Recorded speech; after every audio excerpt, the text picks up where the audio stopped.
You know, I never knew what it was like until I actually went to my club. When I hear people talk, I know some people are not insensitive. I know some people that say, well, I'm not racist because I have black friends, or I know some people that are consider themselves black that say it's impossible for us to be racist because in order to be racist, you have to come from a place of power. Now, if you know anything about what I believe about racism, then you understand that those statements all confuse me. And here's why. Because I've said this over and over again. If we understand that black and white is a concept, in other words, being black is a concept. You're not born into blackness. You're born into the idea of that what you are, which is humanity. And then when you become a human, when you come out of your mother's womb, when you come out of her genitalia, something begins to happen. You're given these ideas, these thoughts, and these ways in which to think. And over time, it develops into how you respond out in the world, in the real world, right? So if you are taught that you are black, by default, whether we want to be honest with ourselves or not, if you are taught that you are black, then you are also taught by default that there is something called white. If you are taught that you are white, then by default, you are going to have to understand that there is something called black. You may not understand blackness as a white person because predominantly you are taught about the concept of whiteness. And so all your viewpoints, the way in which you envision life is only through the bubble of whiteness. That's it.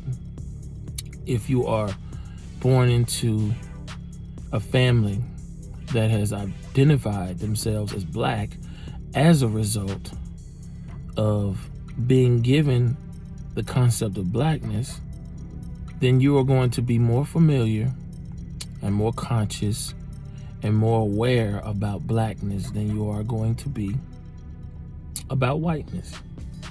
And then at some point, it shifts in that household. The blackness, the idea of being black, no longer. Let me put it to you like this. Let me restructure my statement. In the household that is taught about blackness is mostly identified or identifiable by explaining the benefits of whiteness. There's not a lot of emphasis put on a benefit, from a standpoint of benefit, with being black. So now you are automatically identified as less than. And this fight to make someone else not see you that way. And so whatever way you are groomed, you are going to also be fashioned in your thoughts and how you respond, right? Now, I say all that to say, when you understand black and white, then you understand what racism is. You understand that it's a concept too. It's a concept that has been given to us by people who studied human beings and how they behave. Now, the question is, why was there a study on how human beings and how they behave? And what was the purpose? If you can answer that, then you can understand what racism is. Racism has nothing to do with who's in power and who's out of power. It simply has to do with a concept of socioeconomical divide, socioeconomical division. Someone studied how the human brain worked and how to get people to do what they want them to do. Why? Because that you're going to have to answer that. I'm not going to tell you. I've spent a lot of videos talking about why, but you're going to have to come to the conclusion. Those who studied the brain and then developed an idea of how can we divide people? How can we separate people? And then how can we capitalize off that? And why do we need to capitalize off that? What's our purpose for doing that? I think when we look into those things, I think we can get to an understanding of why things are the way that they are. And I'm saying all this because when you understand it's a social economical tool, then you have to say, well, if these people are trying to get us to be divided against each other through labeling, through organizational structures, through concepts such as black and whiteness, are they even like that? Are those who created that platform or created that concept, are they really like that? And if they aren't, then what's the point? Now, I say all of this to say that the information I'm about to present to you is to correct a fallacy in order to show you how much black and white is a concept. One of the things that I hear is people say, I hear blacks say it, I hear whites. And if you understand when I say black and white, I am not talking about an actual nationality of people, an actual people. I'm talking about people who have embraced this concept of black and this concept of white. And I can't stress that enough. And I don't think people understand that not everybody, when they say black and white, mean the same thing. To some people, when they say black and white, they mean that they live in what's called a race world, where in a race world, it has nothing to do with nationalities. It has nothing to do with ethnicities and cultures and landmarks and historical replicas and places where ancestral living and inheritance is taking place. It only has to do with this thing called black and white. That's it, man. And so if you identify with that, when some people say black and white, that's what they're talking about. Because you see, the concept of race, it has become more powerful than the actuality of nationalism. What do I mean by that? You have people that talk about United States is united and they're patriots and they bleed the blood of patriotism in the United States of America. When you begin to talk to them about the origins of America and how astounding it is of what it took to become what America is, they say, well, let's not focus on that. That's not important. That's not important, right? But then those same people will look to history of how other people operated in order to get a better view of what they're in, which is kind of hypocritical, don't you think? But nevertheless, let me show you how black and white is such a fallacy. And let me show you why it is. Okay. So people say, if black folks would just comply with cops, then they wouldn't get killed. And then when you show them documented information of many, not some, many quote unquote people that decided to embrace the white concept of superiority, when you show them those people and how you have people running butt naked after cops and they're not murdered, there are no bullets put in their back, no bullets put in their head, anything like that. That is not to say, as a disclaimer, that there aren't any quote unquote Europeans or Frenchmen, Germanics, Czechoslovakians, anybody from a nationality standpoint that has not been unjustly murdered. That would be stupid. See, I'm not one of those people that believe one size fits all. But in America, we take a hat. We got a one size fits all hat, and we throw it on our head and we say, hey, you fit the description.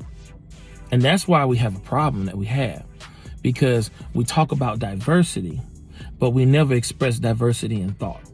Anyway, so when you ask them, why is it that there are plenty of videos where you have guys that say, I'm not going to roll down my window, I'm not going to talk to you.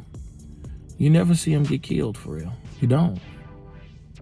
When you talk about in Cobb County, the cop that walked up to the white woman that was frantic and was scared for her life, and he says, calm down, we only kill black people. We just bypass it. We just bypass it. And when you ask them, how come these people can do this, but when you see videos with quote unquote blacks saying, I'm not going to roll down my window, I have rights. Oh, they're just, if they just do what they need to do and comply, it will be okay. Why does it seem that the standard is different? I'm going to talk about that statistically later, but I want to deal with one that I'm so tired of. This is the one that I have statistics for, and I hate it. I see people on social media all the time talking about, well, I'm out here working hard. Meanwhile, all these people are out here and they're using up all the welfare, and I'm paying taxes for what they're doing. And what they're talking about and who they're talking about is the quote unquote black community. Now, let me help you understand something. Look at the diagram and pictures that I put up here. One diagram shows how many quote unquote blacks live in America.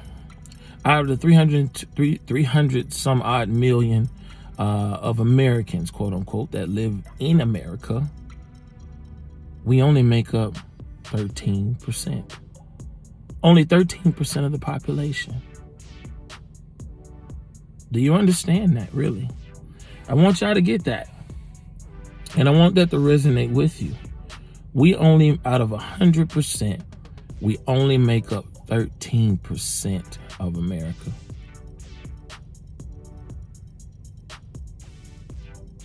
Right? That means 87%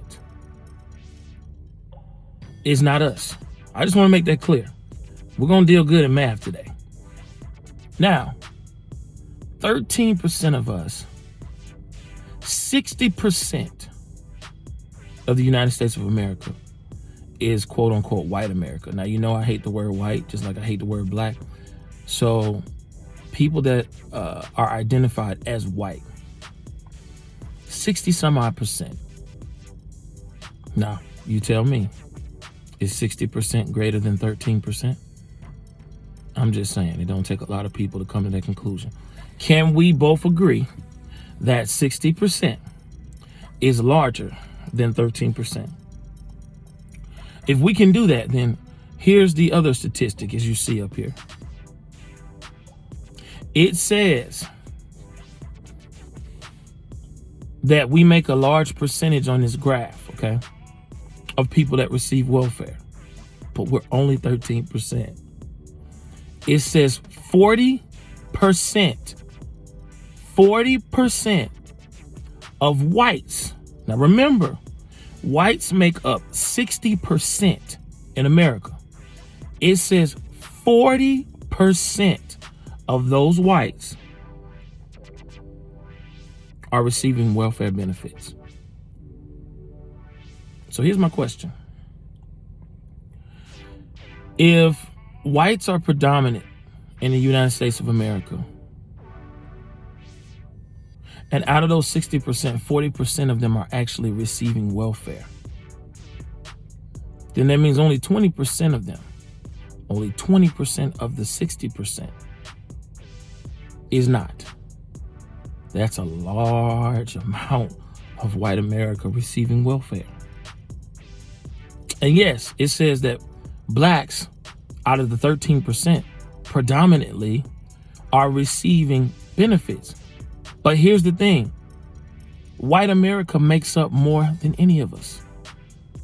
So when you say, this is to those who identify as white, when you say, I'm tired of paying for these black folks who are always getting welfare, why aren't you tired of the other 40% out of your 60 that are receiving the benefits? You see how quickly these fallacies can be created?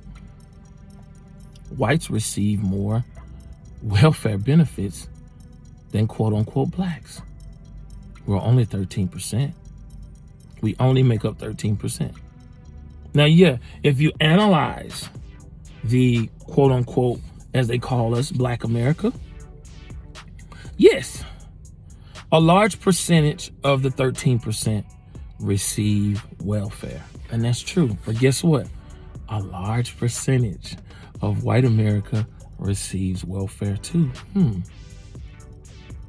So here's what it means. To those that identify themselves as white America, they probably have a cousin, an aunt, an auntie. Somebody in their family is receiving welfare. Now, whether they're staying quiet about it or not, that's another conversation. But you see how this fallacy is created? So now what happens is you have a group of people that sit there and say, oh, these blacks, I'm tired of them. Then they associate that with Black Lives Matter, and they associate that with everything else, because again, here comes this one size hat that fits all. I've been working through the pandemic and all that, right? I haven't received any welfare. Have I received welfare before? Yeah, I have, in my earlier times. But you know, that's what welfare was created for, to help people get off of it. But before you point fingers at a quote unquote black person, realize yourself that the majority of your people are on welfare. Do you know that that's how Donald Trump won, for real? Because he spoke to the 40% in white America. He knew, like, I'm probably not gonna get the black votes. Hillary already has the black votes. I just need to talk to that 40%. And if I can get them to vote, then I'll have their attention. And then I'll be able to have a group or a demographic that'll vote for me. And then there are other people that will vote outside of that 40% that are in the 20%, because I am seen as a businessman. So now I have the business sector covered. And now I have those who have not been identified. I have the people that have been called white trash, worthless. I have the overlooked person in white America. And I'm going to get their vote. So let's really observe situations before we come up with these statements. And I think a lot of people, I listen to them. It's sad to say, when I lived in Alabama, I worked with some of them. It's sad to say that, you know, I've been really close associates with some of them. Now, don't get me wrong. We can talk about black ignorance, and we're going to talk about everything. See, I'm going to explore everything. But I just want to deal with this because I'm seeing this posted up, you know, I work a job. I'm a hardworking man, you know, and if I have to stop paying, I have to pay for people's welfare. You're paying for your cousins.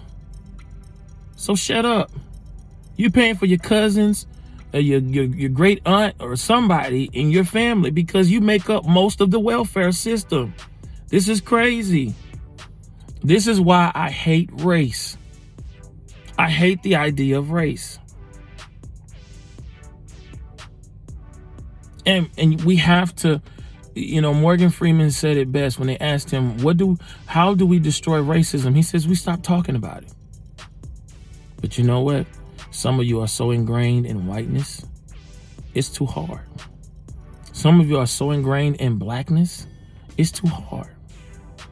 Now I'm gonna say this one thing, and then I'm gonna close out, and we'll come back with another topic, another fallacy. Another white and black fallacy. You have to understand the difference between white and black.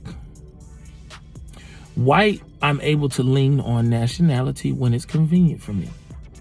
If I need to fill out an application, I need to put something in place, or if I need to get a grant or something available to me, if it's going to suit me by saying I'm Italian, I'm European, I'm Irish, if it's going to suit me, I can do that, right? But if that doesn't suit me, if whiteness makes me look more superior, I can lean on that too. And I can pretty much rotate. Let me tell you something. With blackness, it's a joke. Let me tell you why. Black Lives Matter has leveraged off of blackness. Tommy Hilfiger has leveraged off of blackness. The Timberland Company has leveraged off of blackness. The AR industry, the music industry, the corporations they've all leveraged off of blackness. Slavery was leveraged off of blackness and the person's strength, and utilization of them to basically empower businessmen to become wealthy, as it relates to cotton and so many other forms of industries. Everything has been leveraged off blackness. The black man leverages off blackness. And it's the only thing you got. If you consider yourself a black person, if you step outside of the identity of blackness, you have nothing else. You have nothing else to lean on. So this is why when a foreigner comes over, a foreigner can come over. Yeah, they can come over with no money in their pocket, but there are things that are made available to that foreigner because they are of a nation. They are identified under a nationality, a people. They have a state, they have a country flag, they have culture, they have historical documentations. There is no historical documentation or cultural inheritance for blackness. It don't exist. So, the point in this video is, I'm tired of hearing about this welfare thing. You who identify as white, you sound stupid. Your cousin, Ricky Bobby, most likely, is on welfare. Because you make up 60% of America, and 40% of that 60%, which is a large amount, is on welfare. You know, Auntie Nikki back in the backwood, she on welfare. Yeah. You know, cousin Veronica, who also has 6 or 7 kids, just like somebody in the black hood, she's on welfare too. She's on SNAP. She's on everything. Okay. This is not to judge anybody else. I'm just saying sometimes we just be talking stupid. So I hope you understand what I'm saying. This is one of my first episodes on black and white, on how bad, we're gonna call it how much I hate black and white. Love y'all.